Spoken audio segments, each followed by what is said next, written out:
Good morning students, welcome to online classes of Bright Academy Public School for class 5th subject Hindi language. आज हम पढ़ेंगे chapter first. हमारा chapter first है भाषा और व्याकरण। सबसे पहले पढ़ेंगे कि भाषा क्या है। भाषा वह साधन है जिसके द्वारा व्यक्ति अपने मन के भाव या विचारों को बोलकर और लिखकर प्रकट करता है और दूसरों के भाव या विचारों को सुनकर या पढ़कर समझ पाता है। हम बोलकर अपनी बात दूसरों तक पहुंचा सकते हैं और दूसरों की बात सुनकर समझ सकते हैं।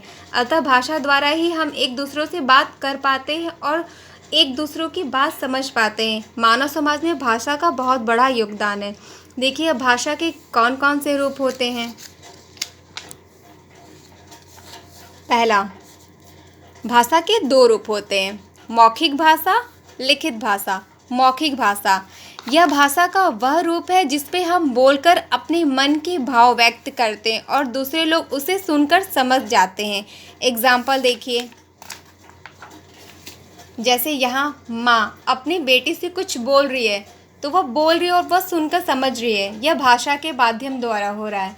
अध्यापिका कविता पढ़ा रही है और बच्चे सुन रहे हैं तो सुनना और बोलना ये भी भाषा के माध्यम द्वारा हो रहा है।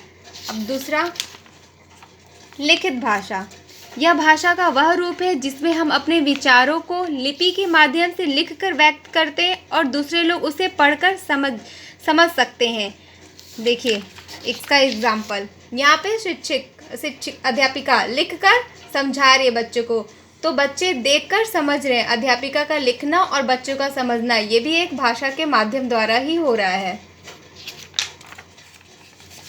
इसी तरह हमारे देश में बहुत सी भाषाएं बोली जाती हैं भारतवर्ष में, जैसे अंग्रेजी, संस्कृत, जर्मन, जापानी, फ्रांसीसी आदि भाषाएं होती हैं। ये आप अच्छे से देख लीजिएगा, पढ़ लीजिएगा। पेरेंट्स आप स्क्रीनशॉट लेकर बच्चों को अच्छे से समझा दीजिएगा। अब हम देखते हैं टॉपिक हमारी क्या, लिपि। किसी भाषा को लिखने के ढंग को लिपि कहते हैं। हिंदी देवनागरी लिपि में लिखी जाती है। आपसे पूछा जा सकता है क्वेश्चन, हिंदी किस में लिखी जाती है, कौन सी लिपि में, देवनागरी लिपि में। व्याकरण। व्याकरण वह शास्त्र है जो हमें किसी भाषा के बोलने एवं लिखने के शुद्ध रूप से परिचित करता है, उसे व्याकरण कहते हैं। ठीक है। व्याकरण के 3 प्रमुख क्षेत्र हैं, वर्ण व्यवस्था, शब्द व्यवस्था, वाक्य व्यवस्था। फर्स्ट, वर्ण व्यवस्था। इसमें भाषा की ध्वनियाँ, उनके वर्णों तथा उच्चारण आदि के बारे में विचार किया गया है। सेकंड, शब्द व्यवस्था। इसमें शब्दों की रचना, उनके भेद आदि के बारे में अध्ययन किया गया है। थर्ड, वाक्य व्यवस्था। इसमें वाक्यों की रचना, शुद्ध अशुद्ध आदि के बारे में अध्ययन किया गया है। आप अच्छे से और ध्यान से पढ़ लीजिएगा। अब हम कुछ अभ्यास प्रश्न करते हैं। फर्स्ट क्वेश्चन, नीचे लिखे प्रश्नों के उत्तर दो। यहाँ प्रश्न लिखा है, भाषा किसे कहते हैं। मैंने आपको भी पढ़ाया था भाषा किसे कहते हैं, तो उसका उत्तर ये आपको पढ़ना है।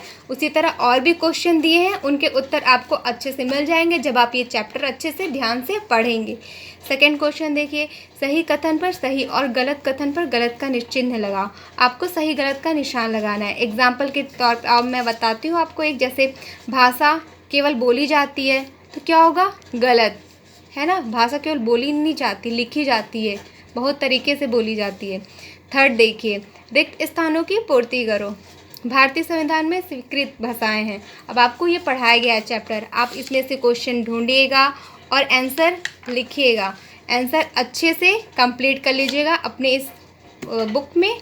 उसके बाद आगे देखिए, 14 सितंबर 1949 को हिंदी भाषा को भारतीय संविधान में राजभाषा के रूप में मान्यता मिली। आपसे पूछा जा सकता है कि हिंदी भाषा को भारतीय संविधान में राजभाषा के रूप में कब मान्यता मिली थी। 14 सितंबर 1949 को।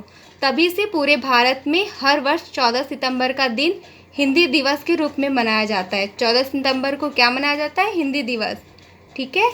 तो बच्चों आप ये चैप्टर फर्स्ट भाषा और व्याकरण अच्छे से पढ़कर समझकर पेज नंबर 7 होमवर्क कंप्लीट कीजिएगा। मिलते हैं आपको नेक्स्ट वीडियो में। Bye bye.